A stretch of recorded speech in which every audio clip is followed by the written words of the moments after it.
Good afternoon, everybody. Today I'll be presenting on the abrogation of Article 370 in Jammu and Kashmir, the implications, and most importantly, why now? So for starters, what is Article 370? It is a special status legislation applying to the special status region of Jammu and Kashmir. So throughout the globe, there are special status regions which have unique or special relationships inside more powerful countries. You might know Puerto Rico, Catalonia in Spain, Native American reservations, and Hong Kong. So one of my leading questions was, when conflict politically and economically occurs, and uh, what happens to these special status regions when there's conflict? And many know of Hong Kong, but many do not know of Kashmir. So there have been changes happening in India for the past 70 years since independence. This is a picture of Kashmir. It is occupied by Pakistan and to the west and China to the northeast and India to the south.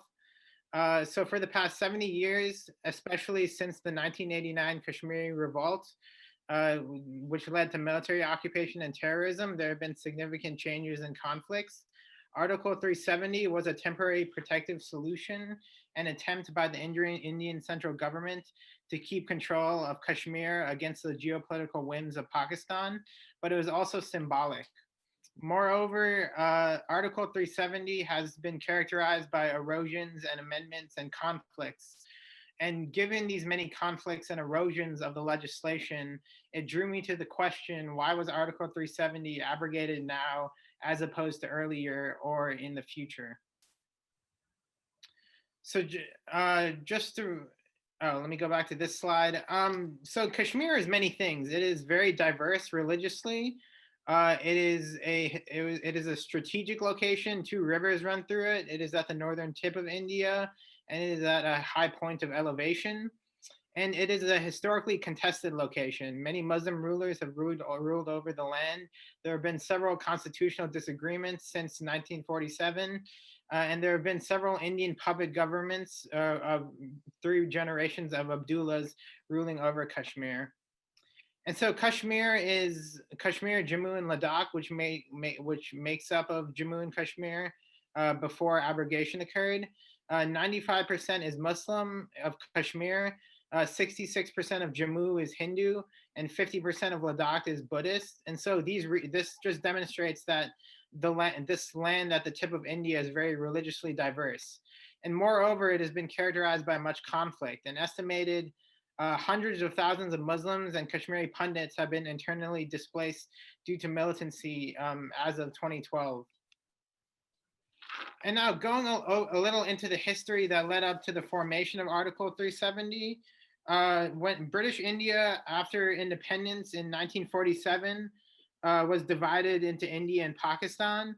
The red arrows indicate Hindu and Sikh refugees moving out of West and East Pakistan into India, and the green arrows indicate movement of Muslim refugees from India into West and East Pakistan.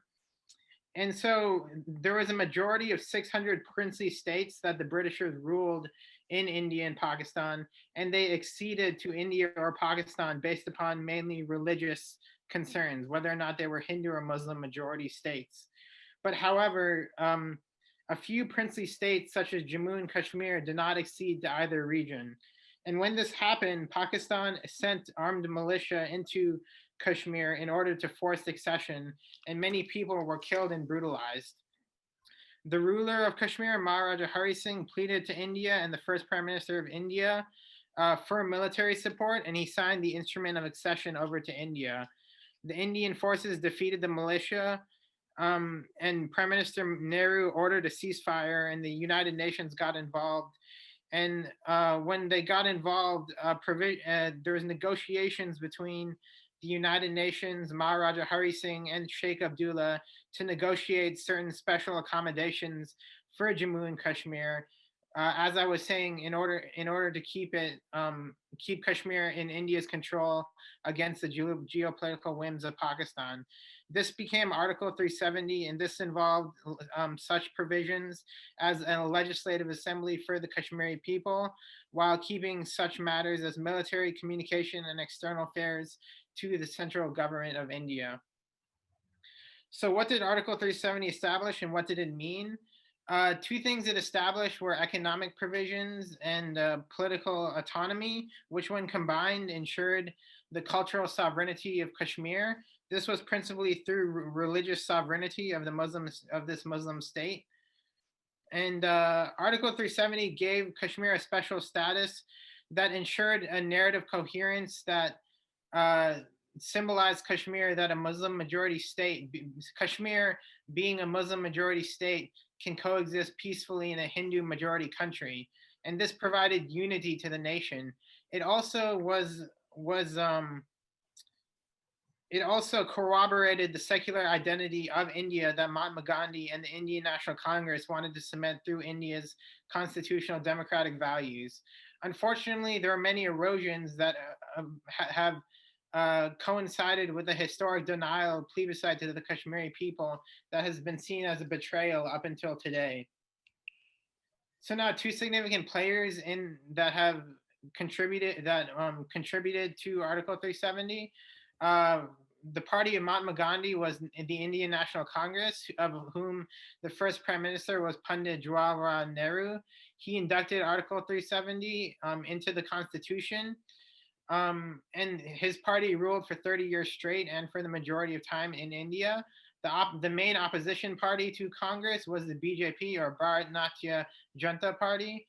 The current Prime Minister of India, Narendra Modi, abrogated Article 370 by eliminating the special status of the region after lockdown and dissolving the J&K Legislative Assembly. This occurred on August 5th, 2019. And just to make it clear, this occurred before the COVID pandemic. And Modi has been promising several things, such as peace and transformation to Kashmir. He's visited the valley 4 times, and he's promised to cut bureaucratic red tape in all of India, especially Kashmir, which has been considered one of the most corrupt places in India. So this is a picture of Jammu and Kashmir and Ladakh separated into 2 union territories. This was done in order to maintain more control over the region after the abrogation of Article 370. And why should we care about this? We should care because Kashmir is a poster child for special status regions. It is occupied by 3 countries, as I said. It is a very beautiful place. It is known as the Switzerland of India.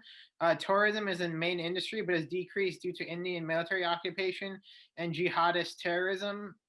And it is a place characterized by beauty, peace, and brotherhood, also known as Kashmiriyat. But unfortunately, this indigenous secularism, or Kashmiriyat, has been threatened by the increased military occupation and jihadist terrorism since 1989, after the Kashmiri revolt occurred. And this razor wire occupation of Kashmir, which is literally razor wires made up of razors separating the people from different portions of Kashmir, it has undermined the Kashmiris' ability to write their own story and their own narrative. So this is one of the pictures. It is a Bible for understanding the relationship between Kashmir and Article 370.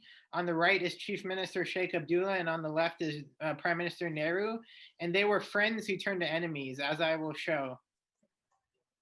And there was the plebiscite, just as a definition, was mandated by the United Nations after the accession of over 600 princely states. And there's been a historic betrayal and denial of this plebiscite to the Kashmiri people. And the conception of India was tricky after independence occurred, because it was such a high population, and because Kashmir was the only Muslim majority state. Article 370 provided the narrative coherence that Nehru's India was an inclusive demographic space where even a Muslim majority state could thrive among a Hindu majority state. This is reiterated here. As I said before, Prime Minister Nehru and Sheikh Abdullah were friends turned to enemies.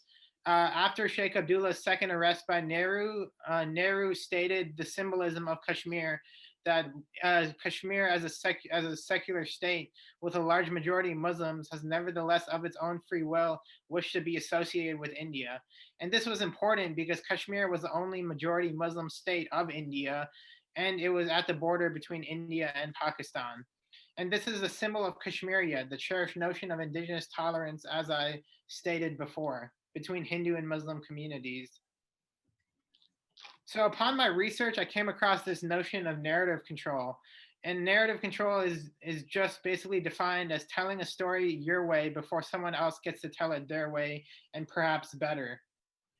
And this narrative control was highlighted by the international author and human rights advocate Arundhati Roy, who stated, "Those who challenge India's obsession with narrative control are denied entry." And this supports this notion of as Kashmir as a razor wire city of occupation.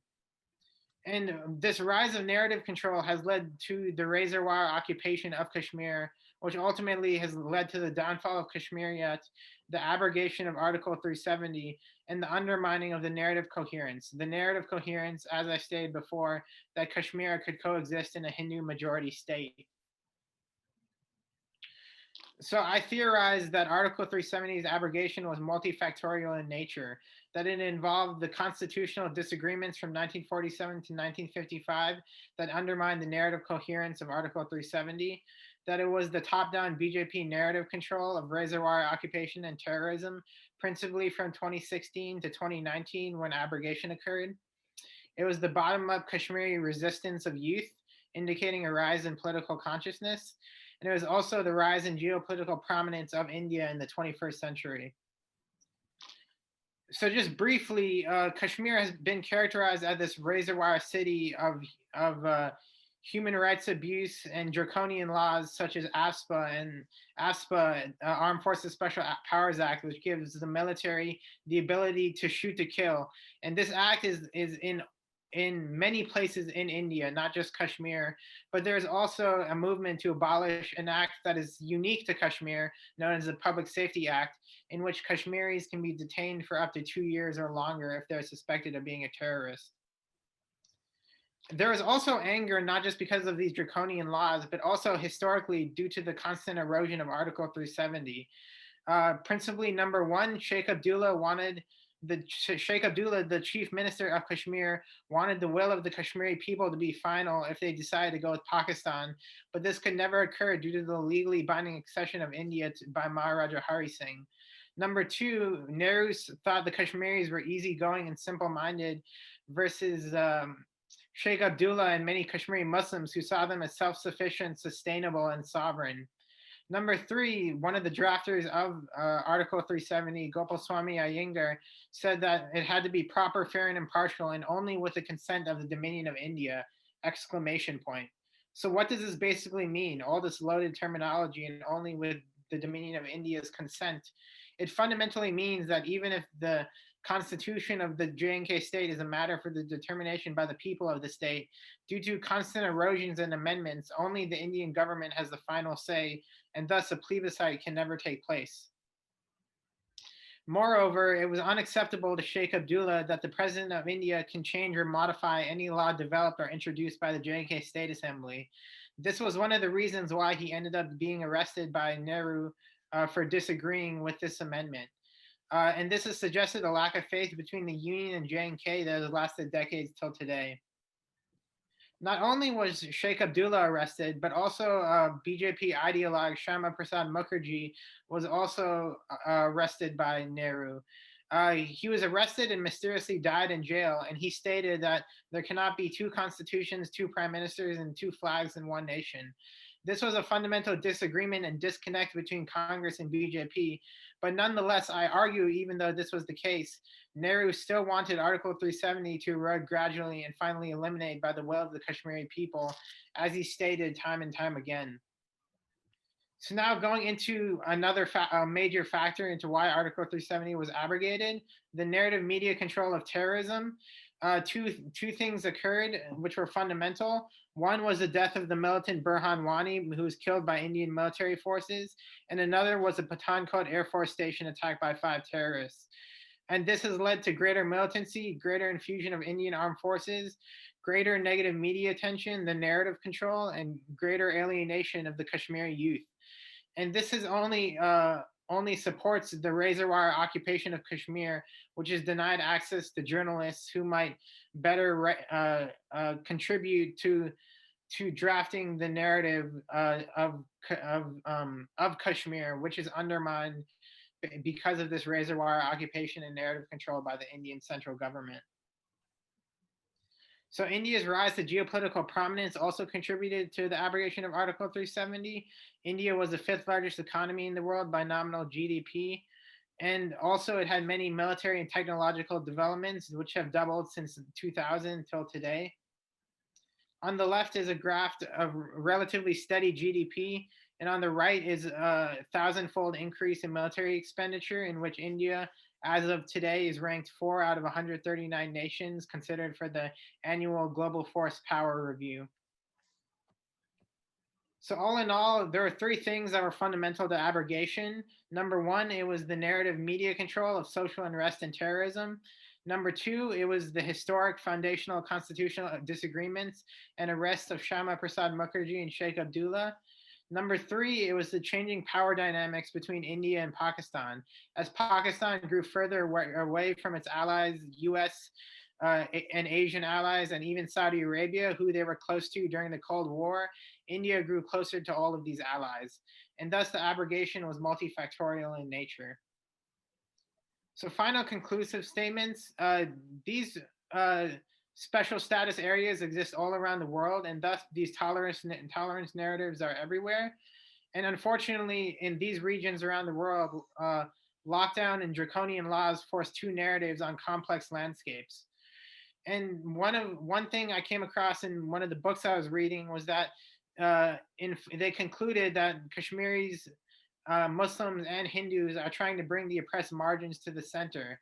They're doing this. This must be done through local Kashmiriyat, secularism, and communal amity, nationalism with the principle of Indian acceptance, political representation and unity, international brotherhood, and lastly, economic development, which I put a question mark on because it must be economic development which honors the wishes of the Kashmiri people in benefiting farmers, minority scholarships, and tourism, so Kashmir can eventually be heaven on earth again. Thank you. I want to just say thank you to my thesis advisor, Dr. Marr, my reader, Dr. Hirschler, and my other reader, honors program director, Dr. Shrikanda. Thank you, everybody.